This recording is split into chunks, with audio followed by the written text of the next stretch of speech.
Never thought we'd reach the age of consuming the fruit and awakening power after so much struggle. But fate played a cruel joke. The Sodman class this boy dreamed of day and night, his childhood friend Raina, successfully awakened. Even more shocking is that Raina awakened an S-rank Sword Saint class, which appears once in hundreds of years. And meanwhile, our poor hero, by eating fruit, became a fruit farmer, a skill whose only purpose is to quickly grow fruits. No offensive power, no combat abilities. Consequently, his childhood friend, who until yesterday had promised to go on adventures with him, now refuses to even acknowledge his existence, because he has become nothing more than a useless farmer. But who knows what fate has in store? Raina didn't know our hero's hidden skill was unlimited fruit consumption. Most people would die from poison eating more than one fruit. But this fruit farmer can eat any number of skill fruits, and he's unharmed. This means infinite new skills and infinite power. However, our hero was completely oblivious to this fact until now. He only attempted to grow stronger through sheer physical effort. But without any particular skill, all his efforts were in vain. Forget about cutting down the tree's trunk. He couldn't even manage to break through its bark. Feeling utterly disheartened, he was forced to take up farming instead. Thankfully, he wasn't alone. A sweet little blue-haired girl named Ayla was sent by the village chief to live in his home. They became each other's support. She would cook their meals, he would tend to the fruits, and that's how their small world began to thrive. One day, that small blue-haired girl, while preparing a meal for the hero, mistakenly added an awakening fruit. She had no idea just how perilous such an action could turn out to be. Upon witnessing this, the hero was utterly dumbfounded. He instantly recalled his sister's words, and darkness enveloped his vision. He felt his life had only just begun, yet it was already about to end. But what could he do at that point? The poor man lay down on the ground, waiting for death to come. However, 2.5 minutes went by.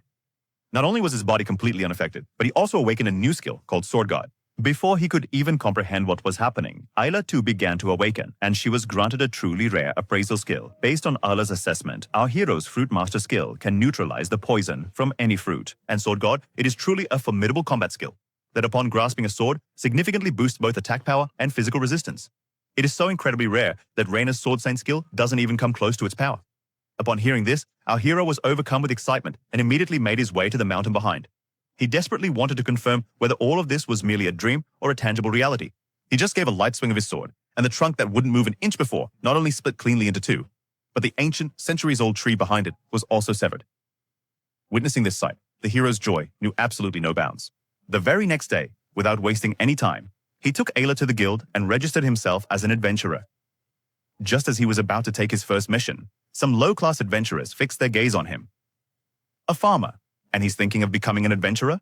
Their leader, Yellow Hair, without hesitation, immediately attacks with his sword. However, the hero effortlessly parries his strike. Everyone present is left completely astonished by what they witness. Feeling deeply humiliated, Yellow Hair utters some harsh, bitter words before storming out of the guild. Immediately after this incident, our hero and Ayla set off towards the dense forest. The slime creature patiently waiting right in front of them is their very first mission target. After a thorough investigation, Ayla explains that this particular slime is a rare species, renowned specifically for its formidable defenses, making it incredibly challenging for inexperienced adventurers to overcome. Hearing this, the hero became alert. He was afraid that he might be defeated, but as soon as he drew his sword, his body automatically sprang into action. With one strike, the slime split in two, and a massive rock behind it was also cut into two halves. Just as they were gathering their spoils, a scream echoed from behind them. The one who screamed was none other than Yellow Hair. They had run into a stone demon, which shouldn't have been in the new recruit's territory. Just as they believed their task was finished, the hero appeared. Yellow Hair conceived a wicked plan and directed the demon straight at the hero. But the hero wasn't scared at all. Instead, he eagerly drew his sword and prepared to fight. Because this unknown and thrilling tension was exactly what he sought in his adventurer's life, he swiftly evaded the demon's fierce attack, and in that very instant, he mastered the first attack skill of his Sword God skill, the Demon Hunter Slash, using it to cleave the formidable stone demon into two halves. Witnessing this utterly astonishing spectacle, Yellow Hair and his companions were left completely dumbfounded. When the hero reached the guild after his mission, the receptionist couldn't believe he'd killed the stone demon. Thankfully, Yellow Hair's team testified in the hero's favor to repay a debt. Just then, a commotion suddenly broke out outside the guild. It was discovered that the city's most powerful S-rank adventurer team had made their return, and among them was our longtime friend, Raina. The hero decided he should go and speak with her, but the warmth of a reunion after so long was completely absent.